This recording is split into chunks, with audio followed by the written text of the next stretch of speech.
په وړاندې د سود د حرمت په حواله سره تفصیل سره خبرې کړې وي. دې جملې له محترم استاد په وړاندې د هغې سره تعلق لرونکی یو بل مضمون ذکر کوم. محترمو، اسلام کې د حلال خوراک د دې ډېر زیات اهمیت راغلی دی، ډېر زیات فضایل راغلي دي، او په دغه باندې زموږ او ستاسو چې څومره عبادات کوو، څومره دعاګانې کوو، د دې ټول بنیاد محترمو هغه په حلال خوراک باندې دی. حلال خوراک د دې فواید څه دي هغه په دې جمعه انشاءالله العزیز ذکر کوم. را روانې جمعه کې به د حرام مال په نقصاناتو او د هغې په تباهۍ باندې انشاءالله العزیز خبره کوم.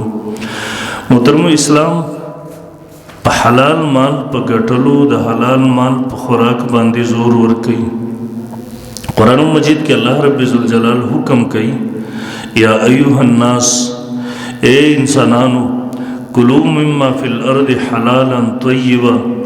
خورئ تاسو د هغه څه نه چې په ځمکه کې دی حلال او پاکیزه. ولا تتبعوا خطوات الشیطان، تاسو د شیطان د قدمونو تابعداري مه کوئ، د هغه په لاره باندې مه ځئ، د هغه خبره مه منئ. انه لکم عدو مبین، هغه ستاسو ښکاره دشمن دی. تاسو که د جنت نه راوتي، ستاسو نیکه آدم علیه السلام یې راویستی و، هغې دپاره سبب دی و. بیا د قسم هم خوړلی و، زه خو د ده د وجې نه د جنت نه راویستلم، زه به دا ټول ګمراه کړم، په دې غلار به ورته ناست. او دویم ځای الله رب ذوالجلال دا مضمون ذکر کوي، یا ایها الذین آمنوا، اے مومنانو، اے د ایمان خاوندانو، کلوا من طیبات ما رزقناکم، خورئ تاسو د پاکیزو هغه نه چې ما درکړي دي تاسو ته. واشکروا لله ان کنتم ایاه تعبدون، او تاسو د هغه شکر کوئ که تاسو د هغه خاص د الله عبادت کوونکي. او محترمو، دغه حکم د حلال خوراک دا په تمامو ادیانو کې را روان دی، دا صرف زمونږ د دین حکم نه دی، دا صرف دا حکم د اسلام سره خاص نه دی، بلکې څومره ادیان د سیدنا حضرت آدم علیه السلام نه واخله تر زمونږ د پیغمبر محمد رسول الله صلی الله علیه وسلم پورې چې دي، په دې ټولو کې د حلال خوراک، د حلال مال دغه حکم شوی. الله رب ذوالجلال ذکر کوي، یا ایها الرسل، اے رسولانو، کلوا من طیبات واعملوا صالحا، تاسو پاکیزه خوراک کوئ، د حرامو نه ځان ساتئ، حلال خورئ، واعملوا صالحا، او تاسو نیک اعمال کوئ، انی بما تعملون علیم، تاسو چې څه کوئ الله باغی خبردار دی، د الله نه څه پټ نه دي. د آیات کې الله رب ذوالجلال اول د حلال او پاکیزه خوراک حکم کړی دی، د هغې نه پسې د نیک اعمالو حکم کړی دی. په ظاهره کې خو په خپل منځ کې تعلق او ربط نه ښکارېږي، لیکن مفسرین وایي په خپلو کې جوور او مضبوط تعلق او ربط دی. ځکه محترمو، انسان چې کله پاکیزه او حلال خوراک کوي، نو بیا د اعمال الله رب ذوالجلال قبلوي، بیا دته د اعمالو توفیق ملاویږي. لیکن کله چې د خوراک پاکیزه نه وي، حرام وي، مردار وي، نجس وي، بیا محترمو یو خو د انسان نه د عبادت توفیق سلب کیږي، او دویم که عبادت د انسان کیم د الله دربار کې شرف قبولیت نه حاصلوي، الله رب ذوالجلال دغسې اعمال د بنده نه قبلوي. د دې وجې نه الله رب ذوالجلال په خوراک حلال پسې د عبادت ذکر وکړو. دریم نمبر محترمو، علما فرمایي په هر مسلمان باندې حلال حرام پیژندل د فرض عین دی، کم سیز حلال دی، کم سیز حرام دی. ځکه محترمو، د انسان ژوند او زندگی اگر دغه سره ده، نو اوس چې انسان تر سره دا پہچان نه وي د کم سیز حلال دی، کم سیز حرام دی، د کم سیز خوړل جایز دی، د کم سیز خوړل ناجایز دی. انسان چې کله په دې باندې نه پوهېږي، نو دی به حلال خوراک څنګه کوي، د حرامو نه به ځان څنګه ساتي. نو ضروري د فرض ده په مسلمان چې دی د حلال او د حرامو علم زده کړي، دا په دې ځان پوه کړي چې دا څه حلال دی، دا حرام دی. او محترمو، په دین کې زمونږ په شریعت کې د حلال مال مثال د بنیاد دی. یو تعمیر تاسو کتلی وي، بنیاد صحیح وي، بر تعمیر که څومره ته بره ځي دا به صحیح روان وي.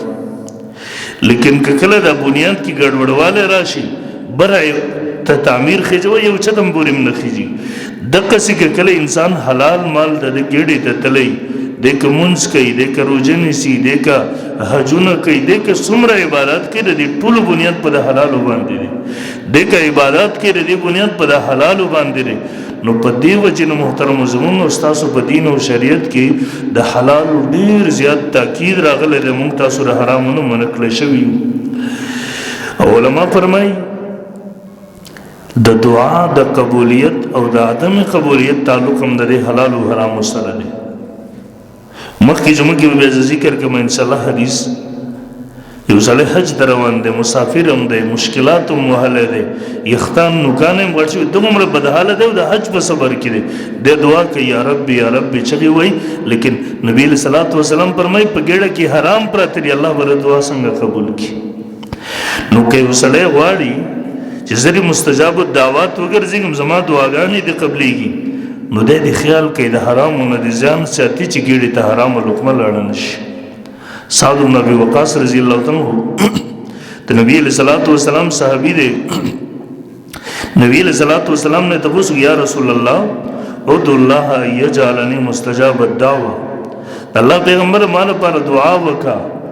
چې الله ما مستجاب الدعوات وګرځي زما دعاګانې الله قبلې دونت کی نبی صلی الله علیه وسلم ورته نسخه ورخودل طریقې ورخودل تبه مستجاب الدعوات څنګه ګرځيږي ورته و فرمایل یا سعد اطب مطعمك تكون مستجاب الدعوه سعد خپل خوراک حلال کا په خپل خوراک کې د حرامونو د روزمره د خوراک کې ځان وساتره حرامونه تب بدی سره مستجاب الدعوات وګرځيږي الله وستا دعاګانې قبلې دعاګانې بنرد کی نو کې انسان غواړي چې مستجاب الدعوات وګرځيږم د حرامو نه ځان وساتي او حلق خیال دي کې چې د ګډې ته کومه لقمه چې د حلال وي او دریم نمبر د حلال مال ګټل حلال ګډې تتل د انسان د جنت تتلو ذریعہ ګرځي گویا ستاسو قبل عمل نه وي تا حدود پورا ادا کړی لیکن کم از کم ګډې ته حلال مال تل دې تر حرام نه ځان ساتل دې الله بری دې د وجنه په جنت کې داخل کی نبی صلی الله علیه وسلم فرمایي من اکل طیبا چا چې حلال خوراک کو عامل فی سنت عمل د سنت مطابق وکړو بدعات نظام وساتو وامن الناس بوائق خلق د شر نه محفوظ نو دخل الجنه د سړی په جنت ته داخل شي نبی رسول الله فرمایي او یو بل حدیث کې راځي الدنيا خزيره حلوه نبی رسول الله فرمایي د دنیا تر تازه د شنګه د خلق ځان ترکاږي خوګه ده انسان چې کله دې سره مخامخ شي د حلال او حرام تمیز د انسان سره ختم شي به د انسان کوشش وی چې مال را جمع کې الته به د تمیز ورته مشکل شي وې پر منک د سبب فيها مالا من حلي چا چې بده کې حلال مال وګټو د حرام نه ځان وساتو خپل هغه کسب تجارت معاش د ټول سيزونه د حلال نو وکړه وانفقه في حقي او دویم نمبر کار به ادا وکړو چې په جایز زینو کی خرج کو په حرامو کی خرج نکو اصحابه الله علیه الله رب ذل جلال بر تخپل رضا ورکی الله بر دنه په دې سره راضی شي او وی فرمایل و اورده جنته الله بر دې بزری سره د سره جنت ته داخل کی او به فرمایل ومن اكتسب فيها مالا من غیر حل چاچ بدی کی حرام وګټل حلال او حرام تمیز ونکو مشکوک امراج مکرل حرام امراج مکرل وانفقه في غیر حقه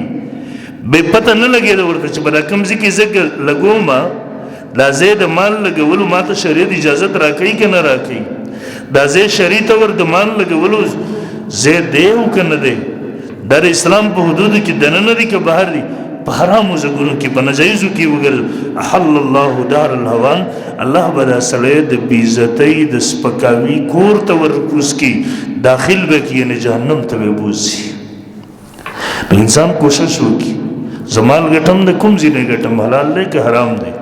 چاته دوکه هم نه د ورکړي چا سره ظلم هم نه دی کړی د چا حق هم نه دی ولا ول کوشش پدې کې وکي دویم نمبر د لګولو زګونه مصارف ورته وي کوم ځکه زمامل په ډمو ډمانو باندې ګټي لګيږي یا په مسجد مدرسې کې په غریبانو مستحقین خلکو باندې لګيږي نو کدا دو کارونو انسان خیال وساتي د سره وعده د الله بخپل رضا مور کې جنت ته بوزي. او دریم امام اوزاعی رحم الله یو ډېر لوی عالم تیر شوی دی، د حدیثو امام تیر شوی دی. ابراهیم ابن ادهم رحم الله یو ډېر لوی بزرګ دی. د یو ځل روانو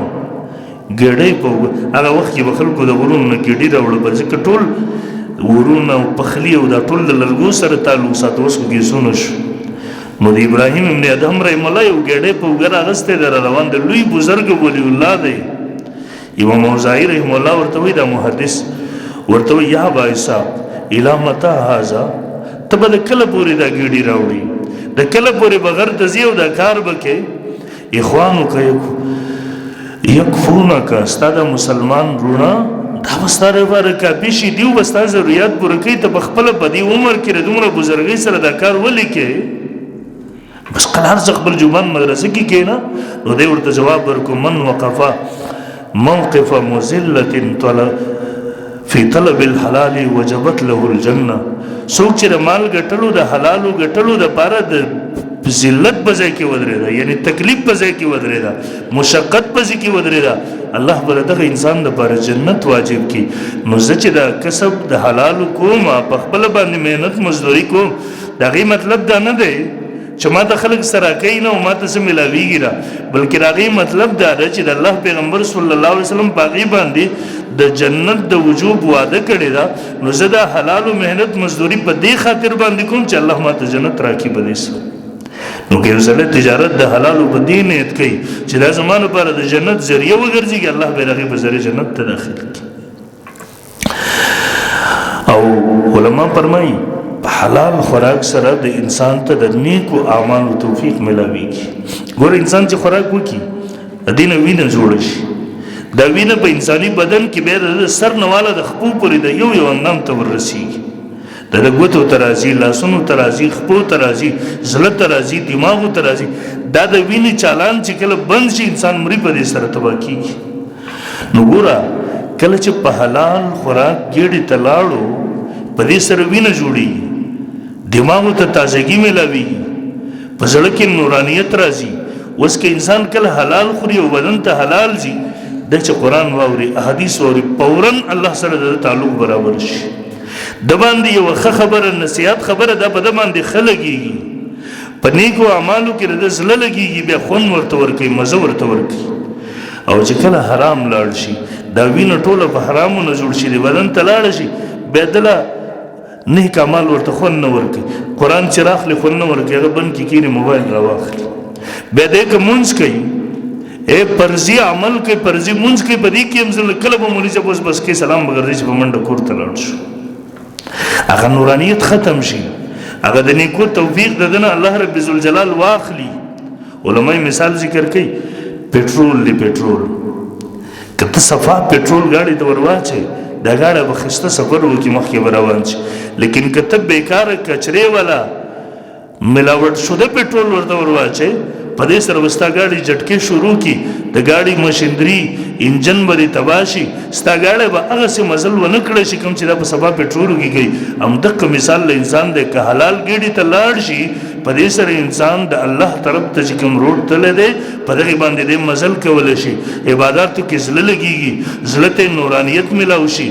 دماغو ته هغه صفایي میلاو شي، تسکین ورته میلاو شي، د الله سره تعلق برابر شي، په نیکو کې زړه ولګېږي، او په حرامو کې دا ټول هر څه د انسان نه سلب شي.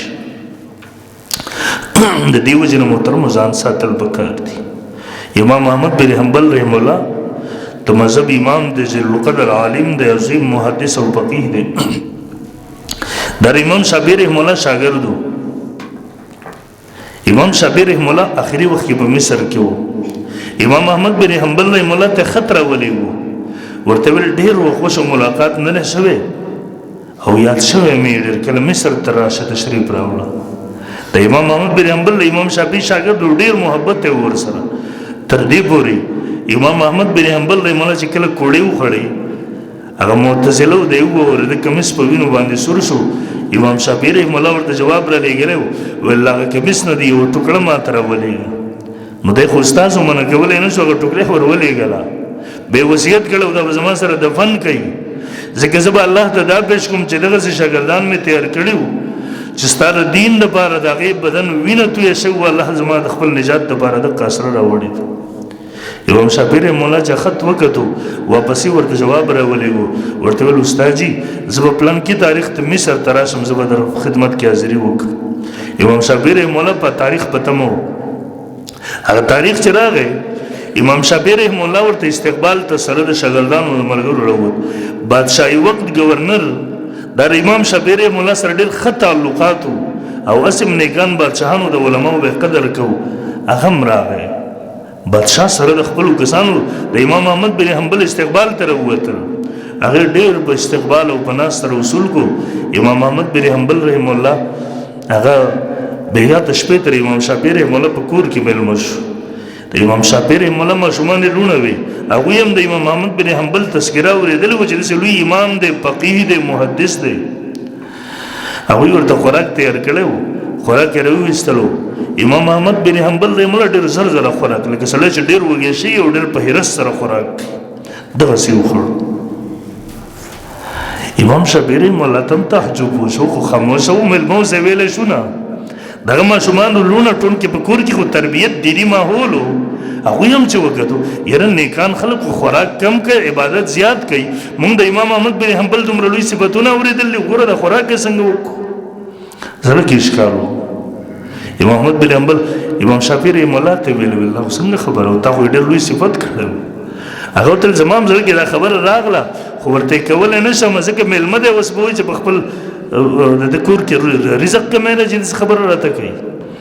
بیا هغه جومات ته لاړو د ده ماشومانو لوڼو ورته کټ صحیح کو برابر یې کو. امام احمد بن حنبل چې واپس راغی په هغه بستر او یوه لوټه یې ورته اوبو کېښودله چې د شپې به امام صاحب تهجدو ته پاڅېږي او لمونځ به کوي. مخکې مسلمانانو د تهجد بود کېدل دا چا ذهن ته نه راتلل. اوس ګوره سهار د لمونځ پته نه لګي. الله تعالی دې معافي وکړي. امام احمد بن حنبل رحمه الله سهار لمونځ ته لاړو لوټه په ځای پرته ده. سهار لمونځ نه وروسته چې لوڼه راوتل بسترې ټولې ویې کتل لوټه په ځای پرته ده. امام شافعي رحمه الله چې واپس راغی ورته ویل تا خو دومره صفتونه کړي بېګا یې هغه روټۍ څنګه وخوړه او ګوره د شپې تهجدو ته هم نه دی پاڅېدلی. دا څنګه لوی عالم دی او لوی امام دی. امام احمد بن حنبل چې راغی امام شافعي رحمه الله ورته وایي احمده دا عادتونه دي د کله نه بدل شوي دي.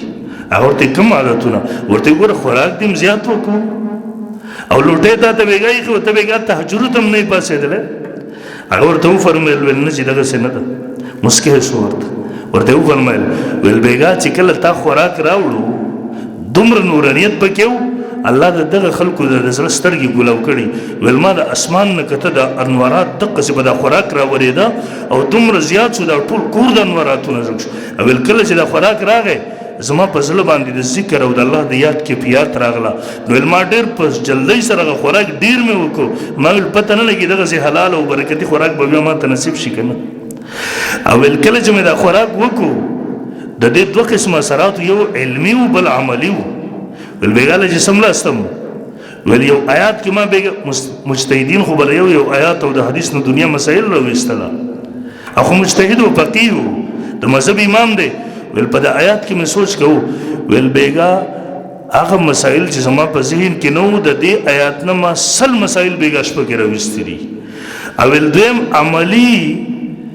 برکت او حال دا و د ستاره کور د خوراک چې ویل بېګا زه تهجدو ته پاڅېدم زما اودس نه دی مات شوی چونکې زه په مسایلو په استخراج کې مصروف وم. ما تهجد وکړله په حق اودس سره بیا زه مصروفه شوم د مسایلو په استنباط کې. ما ته نوبت نه دی میلاو شوی چې زه اودس وکړم نه راته ضرورت پېښ شوی دی. زه لاړم په حق اوداسه بېګاني باندې مې لمونځ وکړو. دا ستا د حلال مال برکت والا مال برکت و چې ما ته پې نورانیت نصیب شو. گویا په حلال خوراک سره د برکتونو چاته میلاو شو هغه نورانیت چې ورته میلاو شو. امام اعظم ابو حنیفه نوم به تاسو اورېدلی وي. ډېر واقعات یې راغلي. دومره احتیاط به کوو. یو ځل خبر شو ویل کوفې ته د ګډو بېزو څه ګډو بېزو یو رمه راغلی او په دې کې حرامې ګډې بېزې دي. دا پته نه لګېده چې دا کوم یو دی. دغسې یې نه کوله چې یاره حلال یې کتلي وو. امام شافعي رحمه الله شپنکیانو نه تپوس وکړو ویل ګډه بېزه د دې عمر څومره یې هغوی ورته ویل دومره. په دغه عمره ژوند کې امام ابو حنیفه رحمه الله خوراک د ګډې بېزې خوراک غوښه نه ده خوړلې چېرته ګډې ته مې حرام را نه شي. یو ملګری ورسره په د تجارت کې د ده سره یو خپړه وه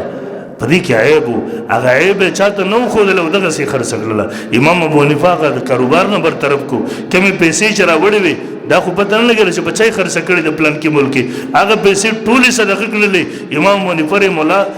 د هر امام د حلال او حرامو کې دومره زیات تمیز کړی دی دومره زیات احتیاط یې کړی ځکه امامان ګرځېدلي د دې وجې نه حدیث کې راځي من اکل الحلال 40 يوما نور الله قلبه واجرى ينابيع الحكمه من قلبه څوک چې څلوېښت ورځو پورې حدیث کې راځي حلال خوراک وکړي د دې زړه نه د معرفت چینی جاری شي د دماغ سره او د په داچو باندې جاری شي بهر راځي زمون دارالعلوم دیوبند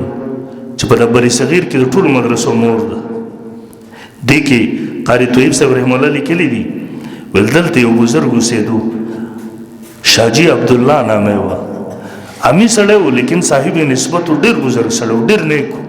ول ده به روزګار کوو واښه به یې واغېستل دا به یې شپږ انو خرڅول نه به یې د دې نه زیات پوره ګېډی نه به یې د دې نه کم انتهایي کم ریټ و بازار کې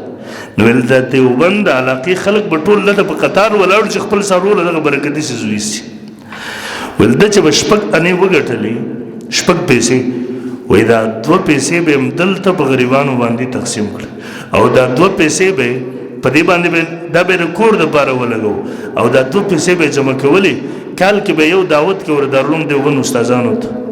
او دې استادانو کې مولانا قاسم نانوتری مولا حجت الاسلام موجود و حاجی امداد الله مهاجر مکی بم بکی شریک شو مولانا یعقوب نانوتی و مولانا رشید احمد گنگوهی یقین وکنن چې راوی نمونه مخلي وړ لوی تصورم ذهن تراشي ول دیو چې با مولانا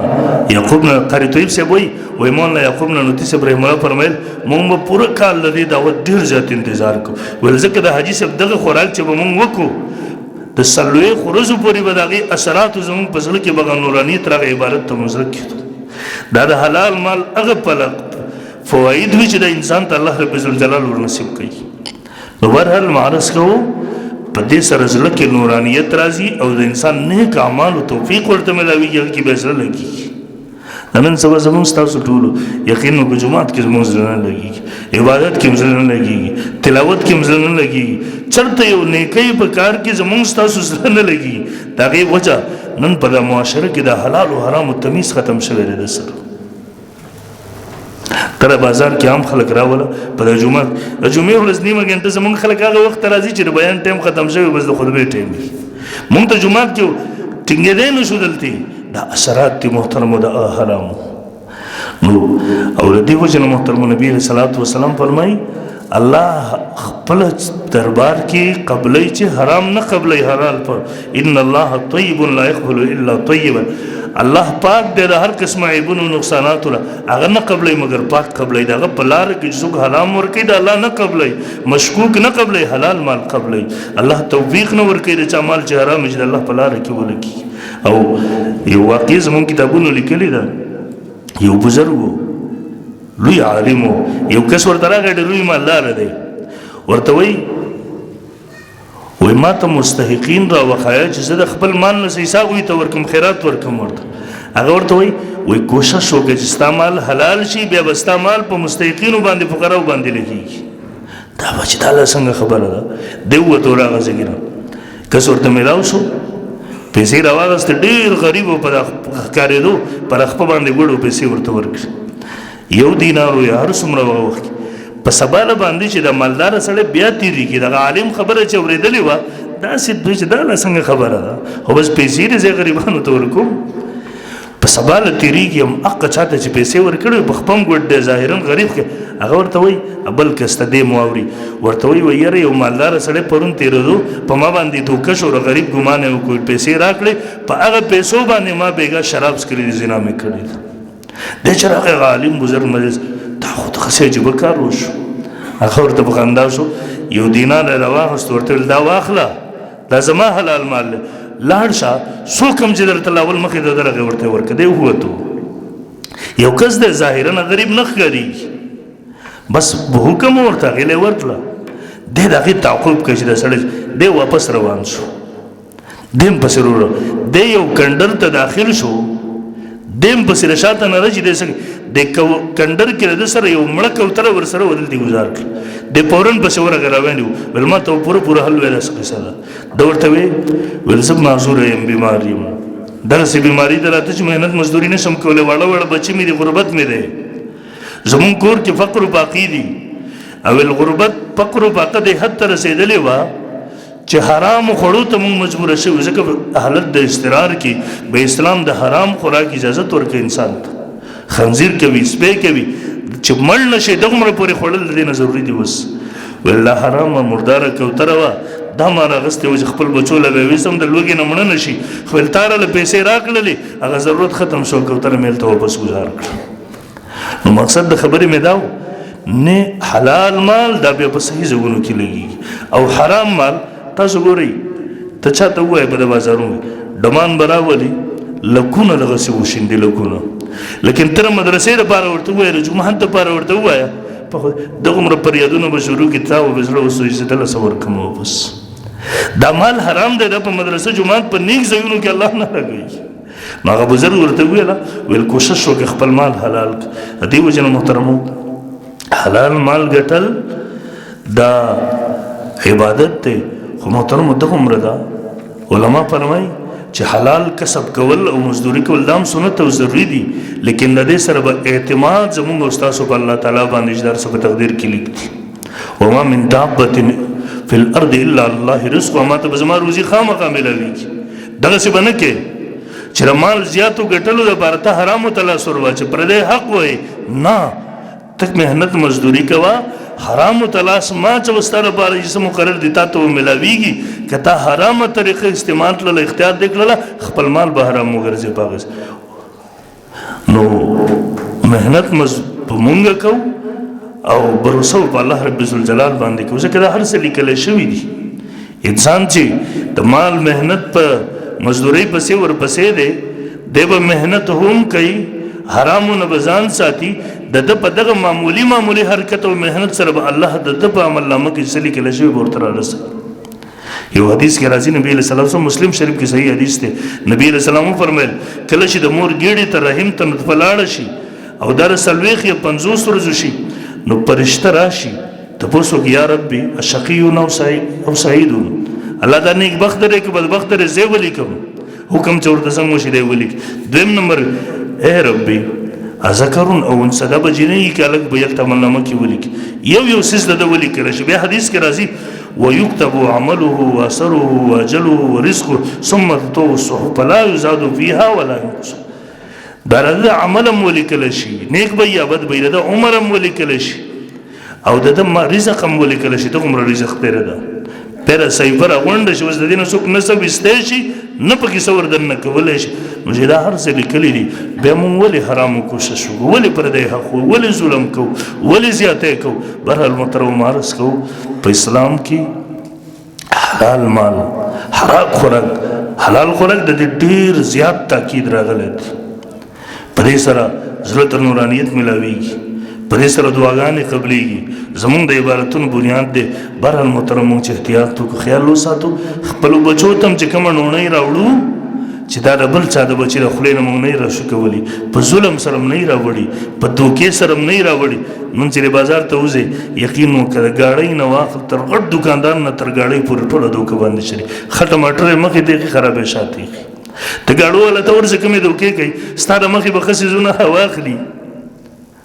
هغه چې ته کور ته راوړې ټول به خراب ما تېر کال دلته یو طالب نه مې پیسې ورکړې ما ورته لاړ شه انار راواخله نو هغه تقریبا 3 کیلو انار راواخیستل هغه طالب ساده غونته کې و نو چې راوړه ما مېلمنو ته ماتوله یو مې مات کو خراب و بل مې مات کو خراب و بل مې مات کو خراب و بل یقین وکړه چې څومره یو دانه پکې صحیح نه وه بیا هغه طالب له ما ورتلله ما ورته دلته لاړ شه د ګاډۍ والا سره ما په موبایل لږ میلاو کړه نو چې زه یې ورسره میلاو کړم ما ورته ویل ده تاله پیسې درکړې وې ویل او ما ورته ویل پوره یې درکړې وې که کمې یې درکړې ویل پوره یې راکړې وې نو ما ورته ویل الله بنده تا خو ورته یو څیز هم پکې صحیح نه دی ورکړی دغه تا نه سوال نه کوو خو ساده و نو تا ته پیسې پوره واغستې او ټول د ورته مردار څیزونه زمونږ بازارونه ټول له دې دوکې نه ډک شوي دلته د حلالو حرامو هغه تمیز ختم شوی دی د دې وجې نه محترمو معاشره تباهی ته خپل بچو ته خپل اولاد ته حلال ورکړي حرام مه ورکړي امام اعظم ابو حنیفه مولا زمانه دی یو ځای کې ناست دی یو ماشوم دی وکړي هغه بالو یا هر څه د دې خوا ورنه راغی نو امام ابو حنیفه ناست و د ډېرو ماشومانو جرأت ونه کړو چې مخکې یو ماشوم مخکې راغی بې ادبي وکړه د امام ابو حنیفه مخې نه غځېدو امام صاحب بیا شاګردانو ته ویله ویل چېرته د حرامو اثر دی په دې کې بیا چې معلومات وکړه د مور نه ورله ویلاو خو نیکان خلک وو مور یې وی ویل دا ماشوم چې زما په ګېډه و ویل هغه وخت کې زموږ کور کې یو ځل خمیره نه وه ما د خواته ګاونډیانو په کور کې څوک نه و ما بغیر اجازه د خمیره راغستې خپل وړو کې مې غږلي و زما ګېډې ته خوراک تللی دی دغومره پورې اثر کېږي نو چې مونږ تاسو خپلو بچو ته حلاله په خپله باندې حلاله الله رب ذوالجلال دې مونږ د حرامو نه وساتي او حلاله دې مونږ ټولو ته الله رب ذوالخ پراخ رزق نصیب کړي واخر دعوانا الحمدلله